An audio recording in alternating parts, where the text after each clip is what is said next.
Il cammino che volge verso la chiusura del CUPA si fa sempre più certo. La speranza di migliaia di giovani della nostra provincia di aver garantito il diritto allo studio a un futuro ballerino. Infatti la paventata chiusura del consorzio universitario a causa della mancanza di fondi porterebbe ad un impoverimento culturale, sociale ed economico, aggravando la realtà boccheggiante della nostra economia, ma principalmente uccide ogni possibilità di sogni per il futuro alle migliaia di giovani e delle loro famiglie che non possono sostenere gli alti costi di un mantenimento in altri centri universitari. Da settimane numerosi politici locali si stanno battendo per mantenere in vita il polo universitario, tra cui l'onorevole Tonino Moscat del PD. Ieri è stata calendarizzata per giorno 14 un'audizione alla quinta commissione dell'Assemblea regionale siciliana, è stata fortemente voluta da me, dall'onorevole Panepinto, e anche grazie a Mariella Maggio, l'onorevole Maggio, si è chiesto questa audizione proprio con i vertici del CUPA e con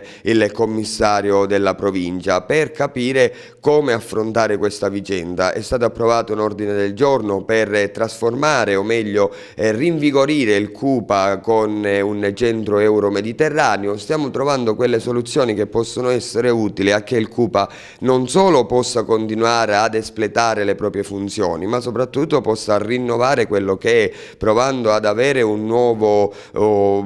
elemento culturale che possa contraddistinguerlo e possa diventare attrattore di risorse economiche, ma soprattutto di risorse umane e di capitale culturale.